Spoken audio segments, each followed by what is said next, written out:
Jones Hill near Wendover, one of just 3 protest camps along the route of the high-speed link HS2. Construction has taken some of the trees from this ancient woodland. Although this land isn't needed by HS2, supported by local residents, a few campaigners are still here.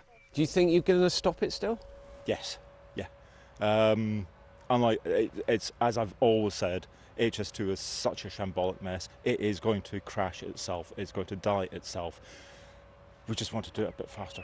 Our countryside has been devastated. Our landscape is becoming alien to us. And we're losing our woodlands, our hedgerows, our trees, our shelter belts. So we're finding different climatic changes now. We're finding wind whipping through where we never had it before. I'd like to think we can stop it. I mean, people say it's too late now because they've already done so much damage, but I think even now nature would take back. And in view of this climate, I mean, with a tree, keep cutting down trees all the time when we've got all this climate emergency, it's just ridiculous. This wood, it's claimed, is what inspired the book The Fantastic Mr. Fox by the author Roald Dahl. A hectare of trees have gone.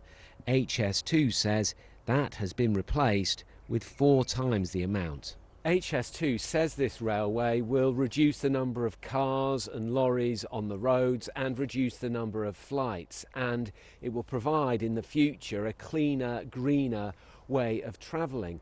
It also says it's undergoing an unprecedented programme of tree planting and habitat creation right along the route, the equivalent of 23 Hyde Parks.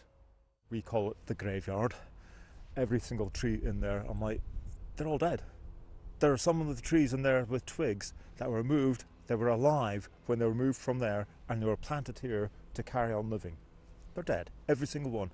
This is some of the tree planting. So has the mitigation worked here? No, not at all. And it's such a dismal quality of mitigation, the quality of planting. This hedge right here is an ancient hedge that came from the edge of the wood over there, and every single plant is dead. HS2, though, says it will leave behind 30% more habitat than was there previously. Work is taking place right along the line, which will cut journey times to Birmingham and free up capacity on the rest of the rail network.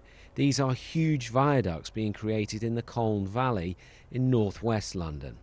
So by freeing up capacity on the existing railway network for more local services, more freight services, the services that you and I benefit from, HS2, as originally planned, represented a local transport revolution.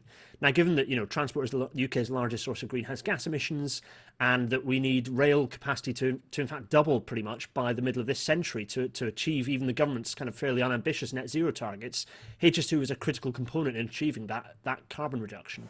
Campaigners, though, here say they won't give up. They still believe they can stop the project, but it has been a cold Christmas.